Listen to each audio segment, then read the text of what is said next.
Explosive evidence has surfaced at the Madlanga Commission. Advocate Matthew Chaskalson presented WhatsApp messages alleging a scheme to acquire illegal cell phone surveillance grabbers using SAP's documents to mislead Czech authorities. But that's not all.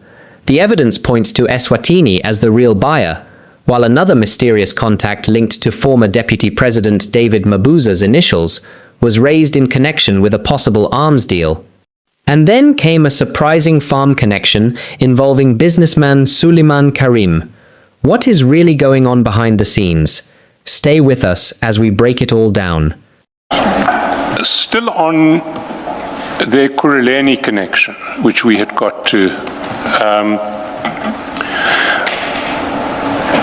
while the Camprock bid is pending,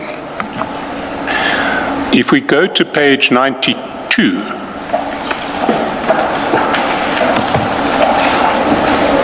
we see that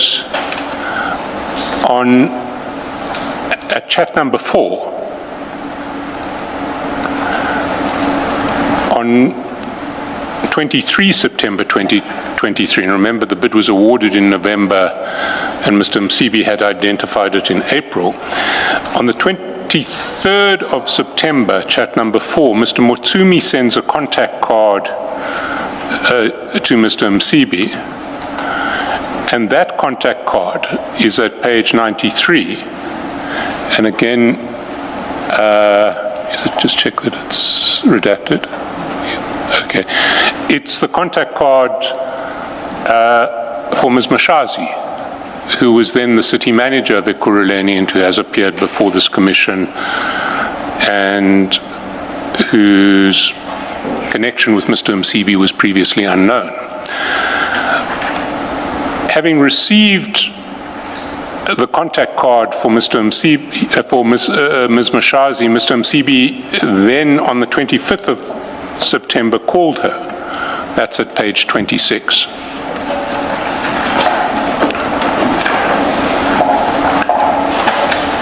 And these are the chats between Mr. Msibi and Ms. Mashazi. And at the top of page 26, you'll see there was a call on the 25th of September at 12:53, to which Ms. Mashazi responded, "Thanks, Baba," at 12:59, and Mr. Msibi said, "Cool, Sesi," at 1 o'clock. Obviously, we don't know what that call was about. There is another issue where we were hoping to get some clarity from Mr. Nxumalo,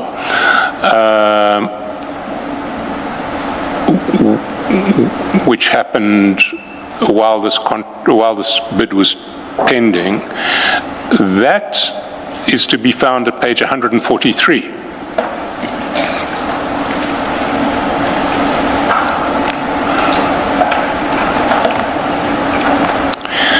And you recall that at the top of page 143, well, near the top of chat number 3, there was the message from Mr. Nxumalo to Mr. Msibi. This one isn't a panel. Is it spoken for? I have 2 people asking, and then the front page of the tender.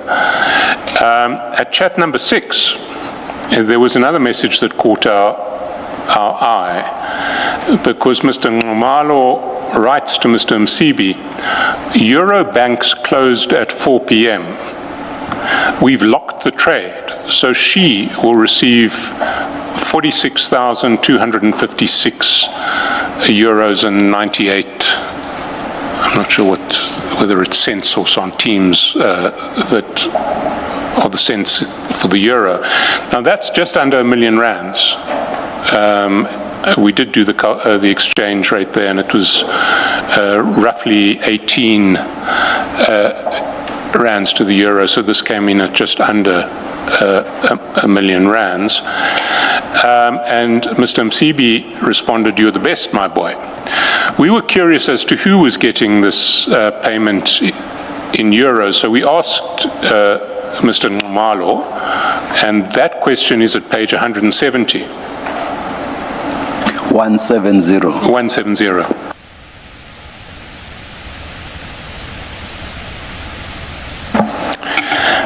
where we asked for the full details of the person whom you referred to as she in your WhatsApp message to the late Mr. Msibi on 19 August 2023 at 10:26, when you stated Eurobanks closed at 4 p.m. We've locked the trade, so she will receive 46,256.98 first thing on Monday.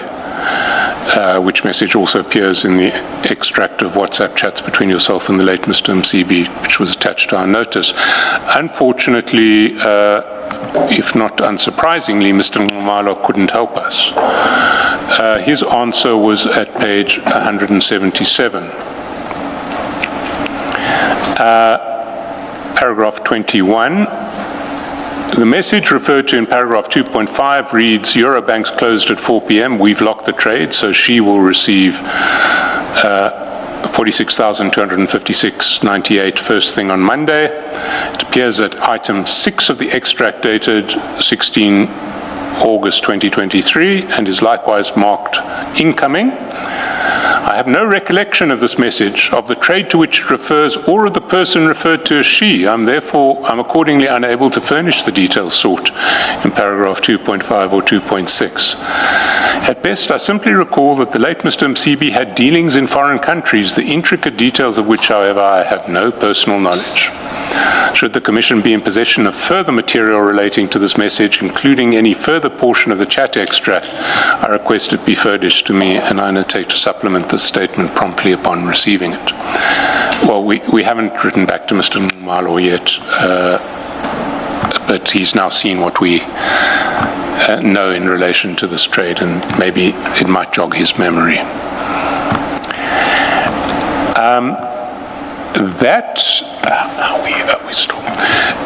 That is the end of the Ekurhuleni connection. That takes us to the connection with Mr. Karim, who we heard from Mr. Matlala yesterday, was a visitor to the farm. Mr. Chaskalson, before you leave the Ekurhuleni, I think, to be fair, we do know that there's conversations between Mr. Msibi and Ms. Mashazi, and then there's this chat that refers to a she receiving money. We have not established that she is her, because if not at all. No. If it as an Ekurhuleni connection, it may create the impression that it refers to her. So just no. Yeah, we were hoping Mr. Nxumalo would clarify that for us, but he can't.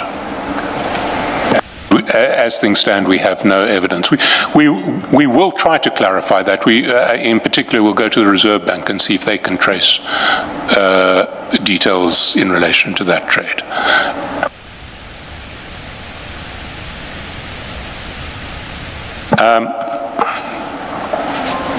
Moving then to Mr. Karim. We learned yesterday that he was a visitor to Mr. Msibi's farm. We didn't know about that previously. But what we do see is some connection between his joint venture through his company Ziggy Investments and a company Transnational Coaches on the one hand, and Mr. Msibi, and that a joint venture linked to Mr. Msibi is addressed in a series of chats that run from page 272 onwards. And we haven't been able to identify who the counterparty is. But the counterparty appears to be linked or to have contact with the Paruk family, P-A-R-U-K, who is the family that apparently controls Transnational Coaches, that was in a joint venture with Mr. Karim.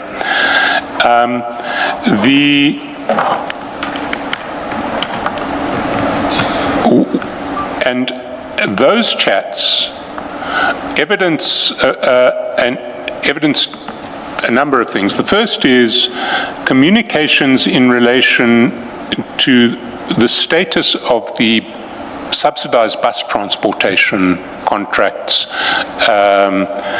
that were many years ago the sole preserve of PATCO. And if we start on these chats, we see the beginning of the chat is preoccupied with communications relating to what appears to be a bid involving Mr. Msibi for one of these subsidized contracts. So on page 273, starting at chat number 6, we see, good morning, Ndlonto, confirmed tomorrow morning at 10 o'clock Sandton City, and underneath that, the sender sends to Mr. Msibi a copy of the bid for, the new bid for one of these subsidized transport contracts, and the document itself that is attached is there at page 285, and what it is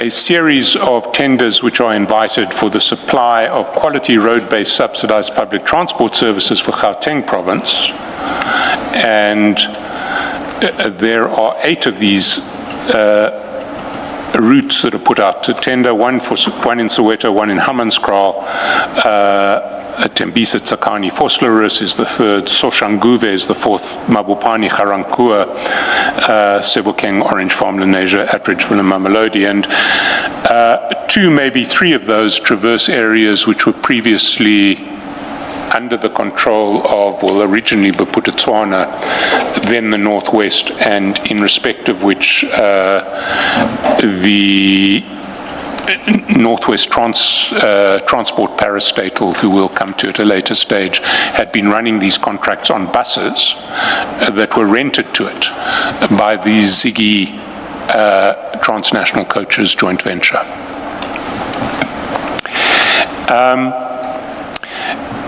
Then we see on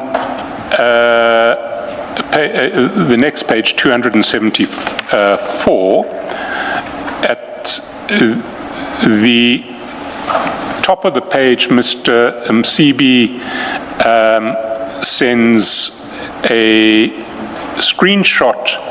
Sorry, that's not at the top of the page. Let's take it one step at a time.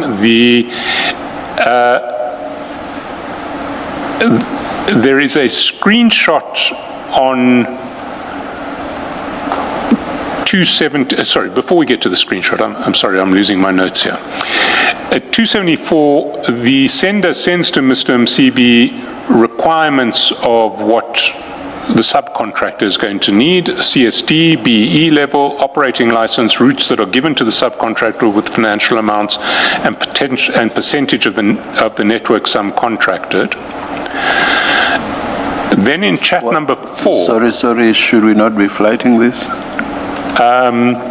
It's chat 2, page 274. Sorry.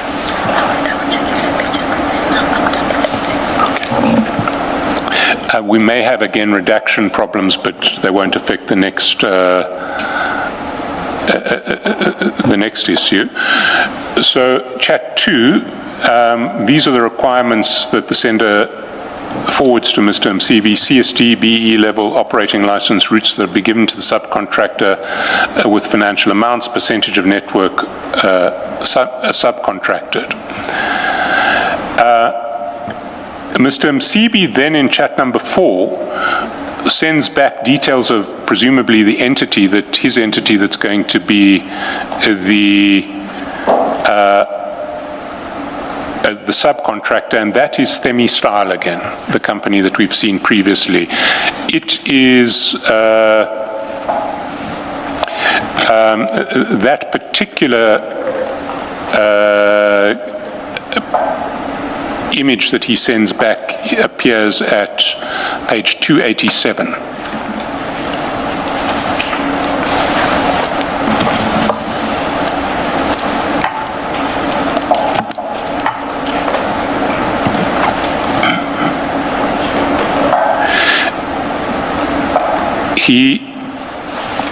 We then get a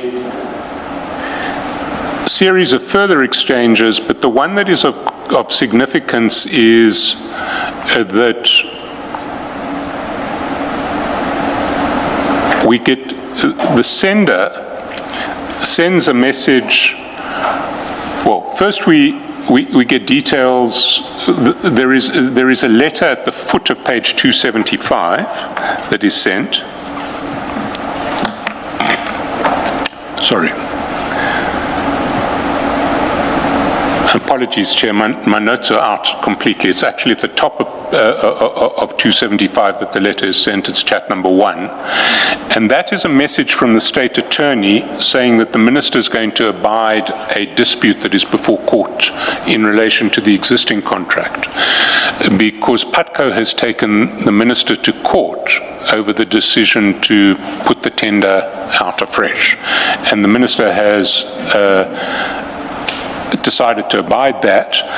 That letter we see at page 287. That's... 288. And if we scroll further down, we see that the Minister of Transport has indicated in a written communique here to attach visa reference that he's withdrawn his concurrence to advertise the new tender. Our instructions are therefore that the tender and the evaluating of bids must be placed on hold. The Minister's also party to the proceedings. This is PATCO's interdict. In the light of the above instruction, we will not file our counter application. Going back to 275, the counterparty says, "Good day, Ndlondlo. The decision of the Minister has now been officially implemented and has been made known to the public."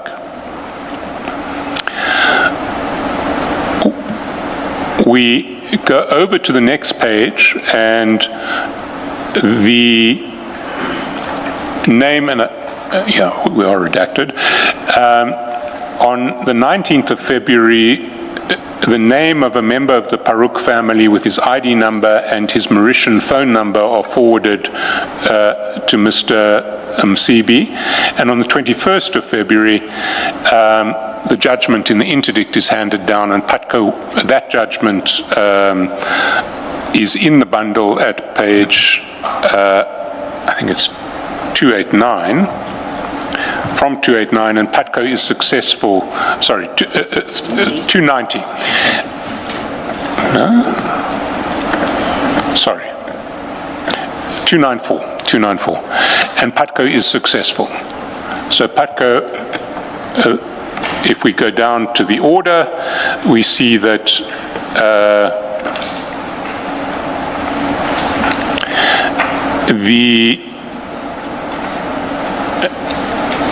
the state respondents are interdicted from taking any further action in the advancement of the impugned tender. So PATCO manages to prevent new contracts being processed, and it remains the incumbent.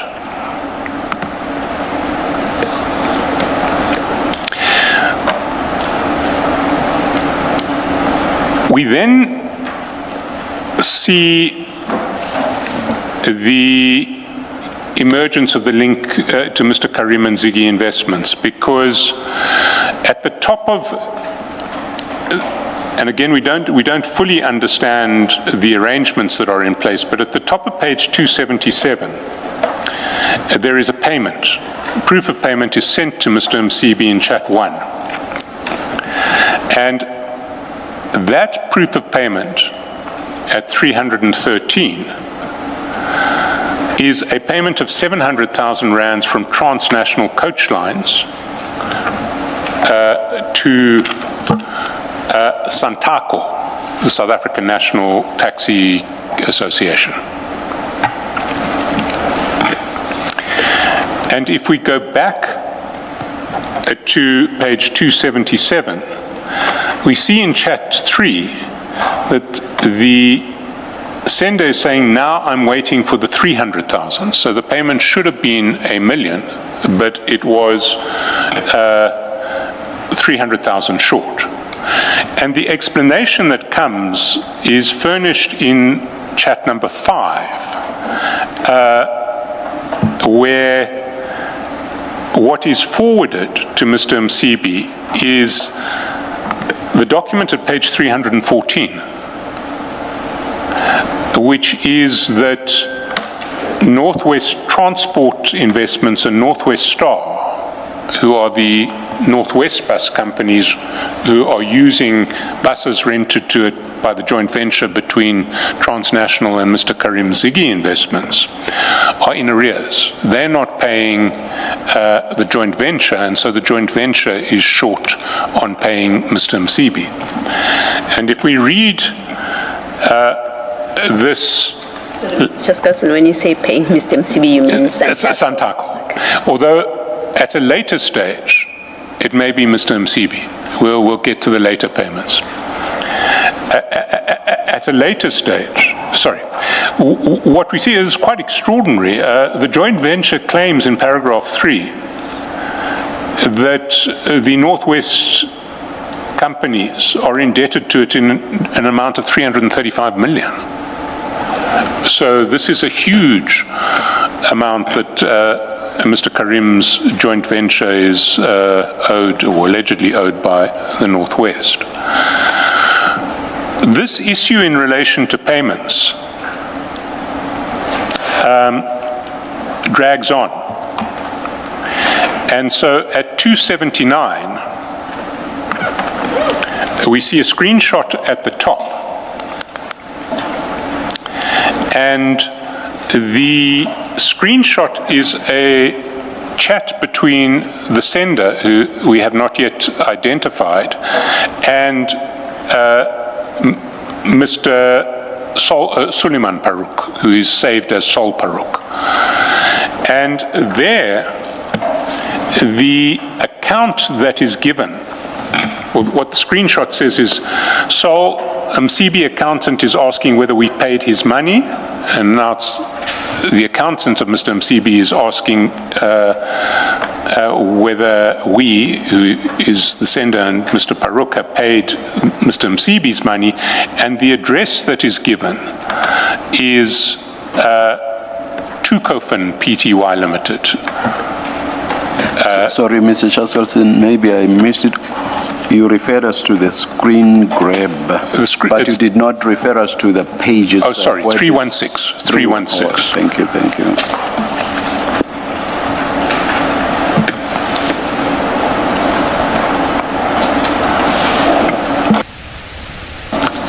Please continue. So that is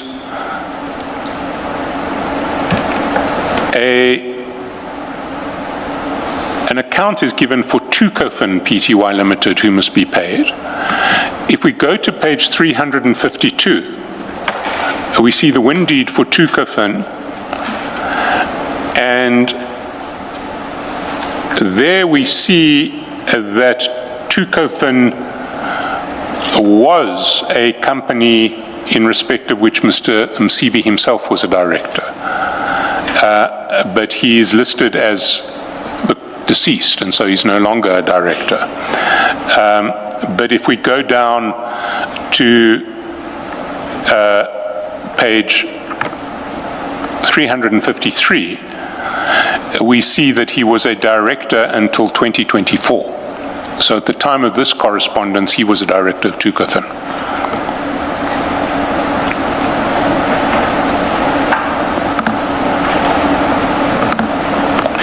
We then see at page 279 that there's another payment notification shortly after that screenshot. So the screenshot was on the 1st of August, and on the 3rd of August, there is a screenshot of a payment notification. That payment is at page 317, and it reflects a payment of R1 million to Tukofin, which is Mr. Msibi's company.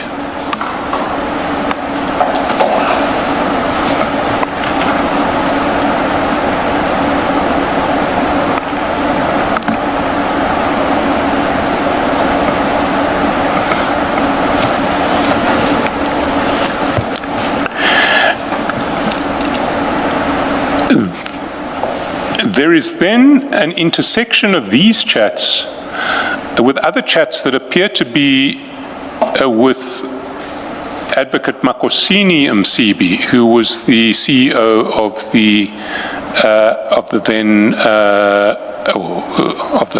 was then the CEO of the Road Traffic Management Corporation.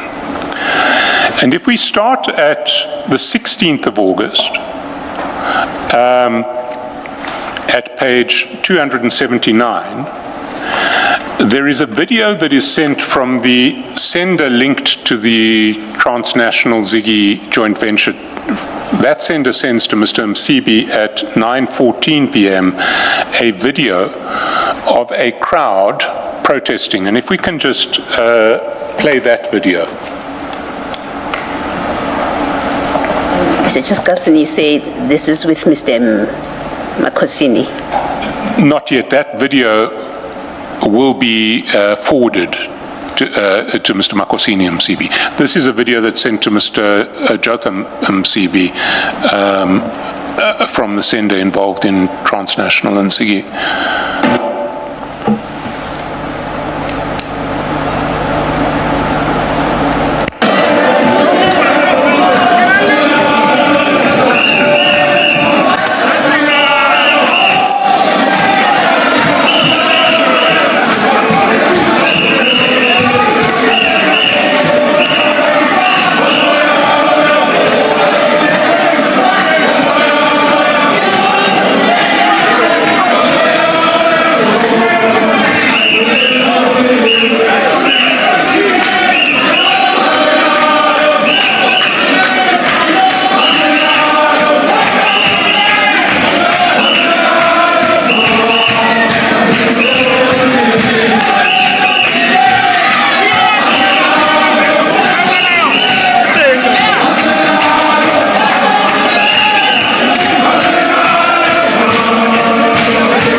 Underneath the video, there is a chat number 5 on the 16th of August.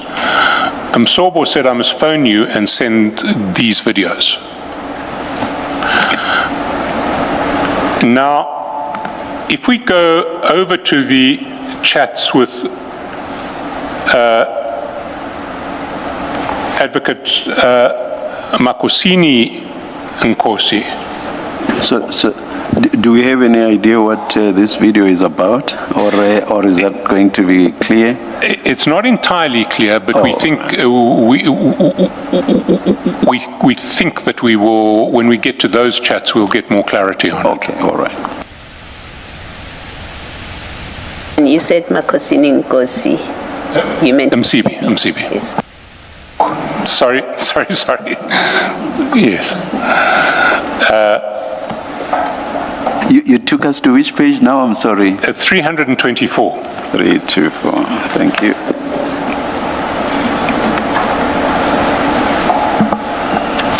And we see that on that same day, the 16th of August, 2022, from chat number 4, or chat number 5, there is a meeting between the two Msibis, Mr. Jotham Msibi and Advocate Makosini Msibi, at a restaurant in Sandton. And 4 days later, there is a message from Advocate Makosini Nkosi to Msibi, to Mr. Msibi, saying, "Morning, Madiba, we'll wait for directives. Of concern is that our project indicates that she has the photo or visual that I sent to you was sent to her. That's why I want to avoid duplication." They picked up that everybody is there and threatened to charge for defeating the ends of justice. Can comrades retreat? This is under control, and we may put the investigating officer and prosecutor under pressure if everybody is all over. The issue of charging her has been taken care of. I have asked them to do so. They threatened one group with charging them with defeating the ends of justice that will affect me adversely. That's why I want to identify the blockage clearly, which will be clear by Monday afternoon. One should be mindful that the uncle is a police officer, and as many people can involve leakages, as many people are involved, leakages are unavoidable. And we may compromise the public prosecutor who has to close the case without any suspicions and close the aspect of possible charge of defeating the ends of justice and perjury as a way to intimidate the project.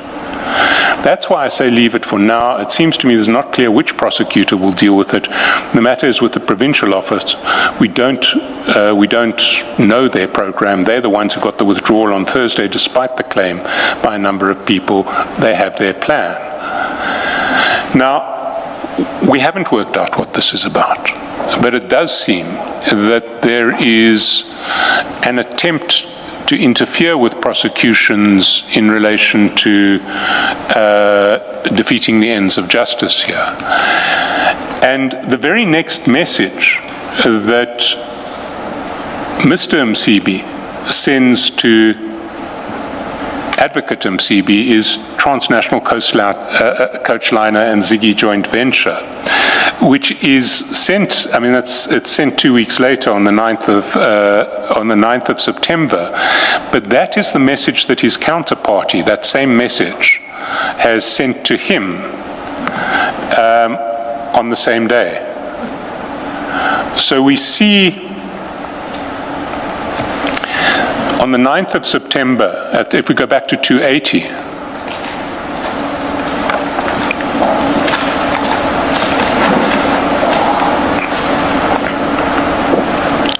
we see at the top of the page the counterparty who's been dealing with the transport contracts with Mr. Msibi and who has been forwarding proofs of payment to Mr. Msibi, sends that same one-line message with the misspelt Transnational Coach Lines and Ziggy joint venture on the 9th of September at 4 p.m. And Mr. Msibi forwards that to Advocate Makosini Msibi on page 326, almost immediately upon receiving it.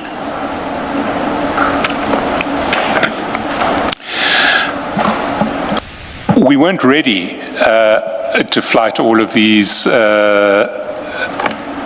exchanges yet because our investigations haven't actually got to the bottom of it, but there is definitely a connection to this joint venture with Mr. Msibi that we weren't aware of previously, and that prior to Mr. Matlala's arriving yesterday and saying that he saw Mr. Karim at Mr. Msibi's farm, we wouldn't have put the two together but for this connection.